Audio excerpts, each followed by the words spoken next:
So friend, Samsung Galaxy S25 FE is said to be in development as the successor to the Samsung Galaxy S24 FE that was launched last year. The South Korean brand has not confirmed its existence yet.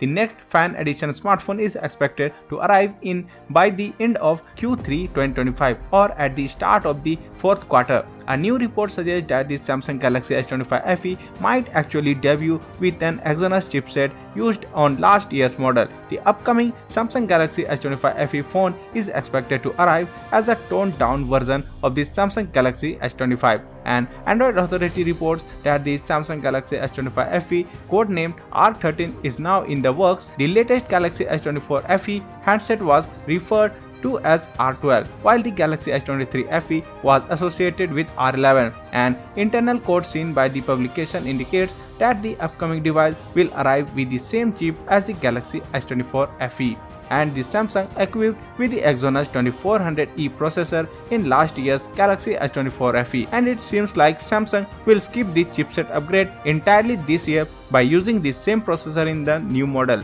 The brand is rumored to be used the same Exynos 2400E on the Galaxy Z Flip FE, and this also suggests that the Samsung Galaxy S25 FE will feature a chip that is noticeably less powerful than the Snapdragon 8 Elite and MediaTek Dimensity 9400, and it is even set to fall short of the older Snapdragon 8 Gen 3 SoC. And in terms of performance, the handset is likely to debut in the second half of this year as an affordable version of the standard Samsung Galaxy S25, and it has 6.7-inch Full HD Plus dynamic AMOLED display with a 120Hz refresh rate, and it packs 8GB of RAM and up to 512GB of onboard storage. The handset boasts a triple rear camera unit led by the 50MP primary sensor and a 10MP selfie shooter, and it comes with support for the Galaxy AI features and carries a 4700 mAh battery with support for 25W wired charging. So that's for today in this video. Thank you for watching, and for more videos like this, please subscribe to the channel and press the bell icon.